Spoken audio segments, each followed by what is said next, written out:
आज हम प्राचल समीकरण का अवकलन पढ़ाने जा रहे हैं, पैरामीट्रिक इक्वेशन का डिफरेंशिएशन। सबसे पहले तुमको जानना है कि प्राचल समीकरण किसे कहते हैं।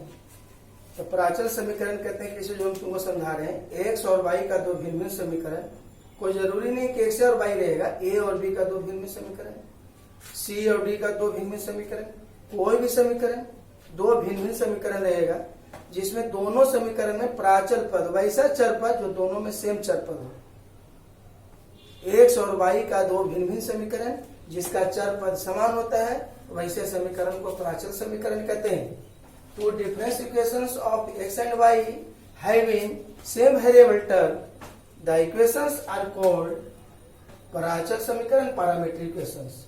और जो उभयनिष्ठ, जो दोनों समीकरण में उभयनिष्ठ चर पद होता है, वैसे चर पद को प्राचल कहते हैं। पैरामीटर इंग्लिश में बोलते हैं क्या, पैरामीटर। एक एग्जाम्पल लेके हम समझाया, जैसे तुम अभी समझने की कोशिश करो कि दो हम समीकरण लिया, एक एक्स का लिया और एक वाई का लिया।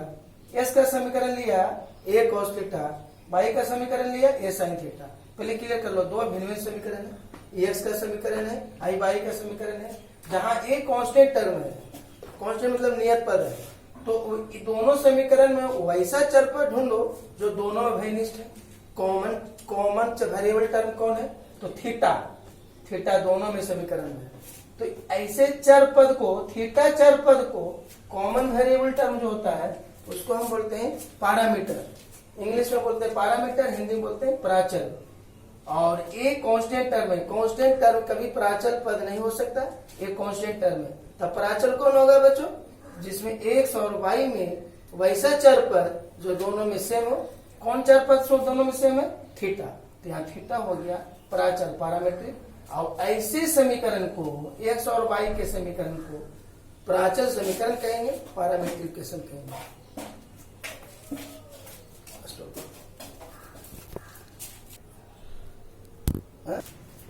देखो बच्चों, प्राचल समीकरण का और हमने एग्जाम्पल कुछ लिया तुमको समझाने ख्याल से। जब भी प्राचल समीकरण होगा तो दो समीकरण होगा, दो भिन्न भिन्न समीकरण होगा, या तो एक्स वाई का हो, या पी क्यू का हो, या ए बी का हो, या ए सी का हो, कुछ का हो, लेकिन दोनों समीकरण में वेरिएबल टर्म ऐसा चर पद जो दोनों में भयनिष्ठ होगा, सेम चर पद वाला समीकरण को ही बोलते हैं प्राचल समीकरण। जैसे हमने एक एग्जाम्पल लिया, एक्स बराबर 80, वाई बराबर 80 स्क्वायर। एक्स और वाई का दो भिन्न समीकरण है जहाँ ए कांस्टेंट टर्म है। पहले क्लियर कर लो कि कांस्टेंट टर्म कहीं प्राचल पद नहीं होता है। तो ए के अलावा कौन ऐसा चर पद जो दोनों भयनिष्ठ है, टी। तो टी को बोलते हैं प्राचल। अब ऐसे समीकरण को बोलेंगे प्राचल समीकरण। दूसरा एग्जाम्पल लिया, a into theta minus sine theta, अब वाई बराबर a into 1 minus cos theta. A जो है कांस्टेंट टर्म है, तो कौन ऐसा चर पद है जो दोनों में भयनिष्ठ है, थीटा। तो थीटा यहाँ हो गया पैरामीटर, प्राचल। तीसरा समीकरण जो हमने लिया, एक्स बराबर लिया अंडर रूट ए साइन इनवर्स टी, और वाई बराबर लिया अंडर रूट ए पर पावर कॉस इनवर्स टी। कौन ऐसा चर पद है दोनों में भयनिष्ठ है, टी। तो टी प्राचल पद हो गया। अब ऐसे समीकरण को प्राचल समीकरण कहते हैं। हमने तीन एग्जाम्पल लिया प्राचल समीकरण का।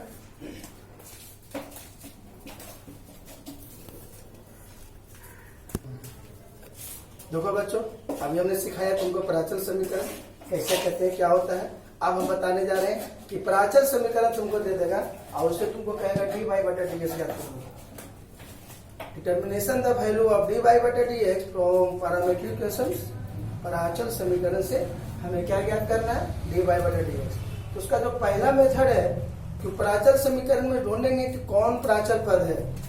तो जो प्राचल पद रहेगा, तो प्राचल पद के सापेक्ष एक्स और वाई दोनों का अवकलन किया जाएगा। जैसे हम मान लेते हैं कि प्राचल पद उसका टी है, क्या है, टी है, तो हम पहले एक्स का अवकलन कर देंगे प्राचल पद के सापेक्ष, ठीक है। फिर वाई का अवकलन कर देंगे प्राचल पद के सापेक्ष।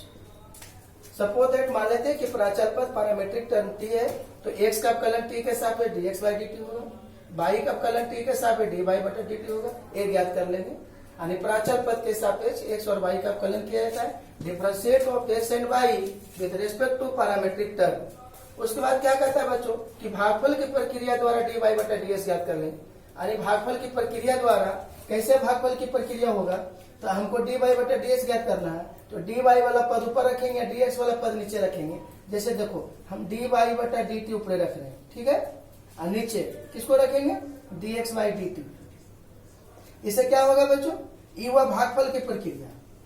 डी वाई वाला पद ऊपर रखेंगे, डी एक्स वाला पद नीचे रखेंगे, डी टी क्या हो जाएगा कैंसिल, लेकिन हाथ से काटेंगे नहीं, अपने आप कैंसिल हो जाएगा। तो इससे क्या प्राप्त हमको हो जाएगा बच्चों, डी वाई बटा डी एक्स। कितना इजी प्रोसेस, फिर से क्लियर कर लो। प्राचल पद के सापेक्ष एक्स और वाई का अवकलन करेंगे। प्राचल पद अगर मान लेते टी है तो एक्स का अवकलन टी के सापेक्ष D x by D T, Y का अवकलन टी के सापेक्ष डी वाई बटा डी टी ज्ञात कर लेंगे। उसके बाद क्या करता है कि भागफल प्रक्रिया द्वारा, डिवाइडेशन प्रोसेस द्वारा। तो डिवाइडेशन प्रोसेस क्या है, हम डी वाई बटा डी टी ऊपर रखेंगे, D x by D T नीचे रखेंगे, डी टी कैंसिल हो गया। देखो सिंपल दिमाग लगाओ, कॉमन सेंस। तो हमें क्या बच जाएगा, डी वाई बटा डी एक्स। ये हमें डी वाई बटा डी एक्स याद कर लेंगे। डी टी हाथ से काटेंगे नहीं, कुछ ऐसा चीज होता है जो अपने आप कैंसिल होता है, हाथ से काटने की जरूरत नहीं पड़ता है। चलो हम एग्जाम्पल लेकर समझा रहे हैं। आगे इसको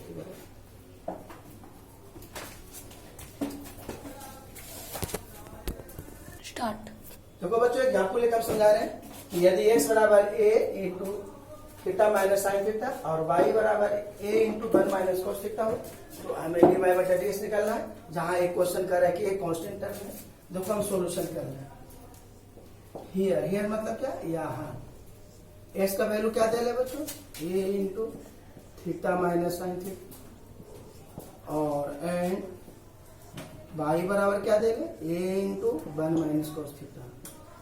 अब बताओ कि दोनों a क्या है, कांस्टेंट है, ठीक है। तो कौन ऐसा चर पद है जो दोनों में घनिष्ठ है, थीटा। तो थीटा क्या है, इसमें प्राचल पद है, पैरामीटर है, प्राचल पद बोलते हैं। इससे क्या निकालना है हमें, डी वाई बटा डी एक्स निकालना है। तो हम क्या बताया था कि एक्स का भी डिफरेंशिएशन करना है और वाई का भी करना है, किसके सापेक्ष। तो दोनों समीकरण में कौन ऐसा चर पद है जो दोनों में घनिष्ठ है, ए तो कांस्टेंट है, कांस्टेंट टर्म कहीं प्राचल पद नहीं होता है। तो ए के अलावा कौन चर पद जो दोनों में घनिष्ठ है, थीटा। थीटा एक्स में भी समीकरण में भी है और क्या वाई के भी समीकरण में है। तो थीटा के सापेक्ष एक्स का भी अवकलन करेंगे और थीटा के सापेक्ष वाई का भी अवकलन करेंगे। रफ वर्क बताते हैं, थीटा के सापेक्ष एक्स का अवकलन और एक्स का अवकलन थीटा के सापेक्ष क्या हो जाएगा, D x by d theta. अभी वाई का अवकलन थीटा के सापेक्ष करेंगे तो क्या हो जाएगा, डी वाई बटा डी थीटा।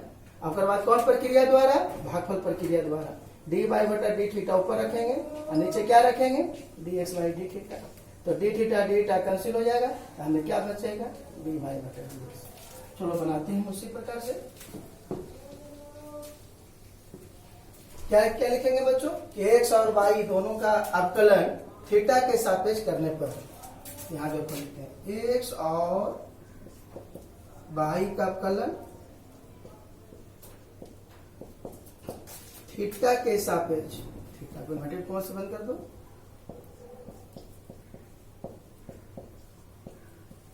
अवकलन करने पर डिफरेंशिएट ऑफ, इंग्लिश में लिखेंगे तो डिफरेंशिएट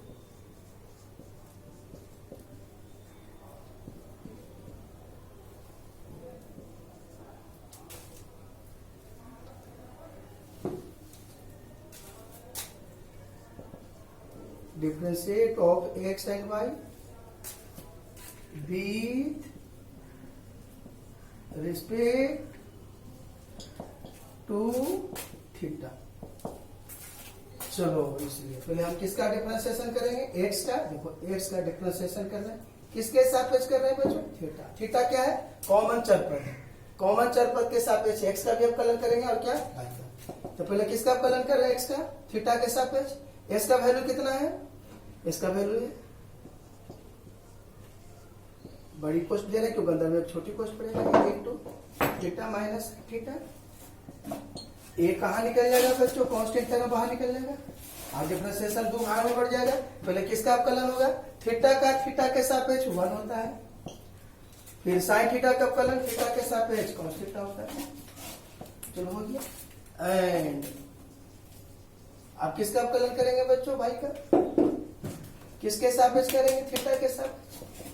भाई का वैल्यू दो, भाई का वैल्यू कितना है, a into 1 minus cos theta. ये बाहर निकल जाएगा बच्चों, डिफरेंशिएशन दो भाग बटेगा, 1 का 1 कांस्टेंट टाइम डिफरेंशिएशन 0 हो जाएगा। cos थीटा का डिफरेंशिएशन माइनस साइन थीटा होता है, माइनस साइन थीटा। अब थीटा का थीटा के सापेक्ष 1 होता है, देने की जरूरत नहीं है, माइनस माइनस प्लस हो जाएगा। ए साइन थीटा। चलो एक्स का भी आप कलन कर लिया बच्चों थीटा के सापेक्ष, वाई का भी आप कलन कर लिया थीटा के सापेक्ष। अब हम क्या करेंगे, 9 भागफल के प्रक्रिया। 9 मतलब अब पहले ऊपर किसको रखेंगे, डी वाई वाला पद ऊपर रखेंगे, नीचे डी एक्स वाला पद रखेंगे। तो ऊपर क्या रखेंगे बच्चों, डी वाई बटा डी थीटा, भागफल की प्रक्रिया द्वारा निकाल रहे हैं। और नीचे क्या रखेंगे बच्चों, d x y d theta. तो बोलो डी वाई बटा डी थीटा का मान कितना है बच्चों, ए साइन थीटा। और d x by d theta का मान कितना है, a minus cos theta. A cancel हो जाएगा, और दे करके देखो इसमें क्या हो जाएगा, डी थीटा कैंसिल होगा, लेकिन हाथ से काटेंगे नहीं, अपने आप कैंसिल हो जाता है। तो क्या बच जाएगा, डी वाई बटा डी एक्स। कितना हो जाएगा बच्चों, साइन थीटा बटा 1 minus cos theta.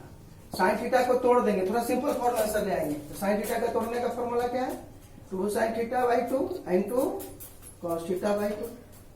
1 minus cos theta का formula 2 sine square theta by 2। 2 cancel हो गया, एक साइन से एक साइन कैंसिल हो गया। तो क्या बच जाएगा, कॉस थीटा बाई 2 अब भागा साइन थीटा बाई 2। तो कॉस बटा साइन क्या हो जाएगा बच्चों, टैन आउट हो जाएगा, इसलिए डी वाई बटा डी एक्स बराबर कॉट थीटा बाई 2।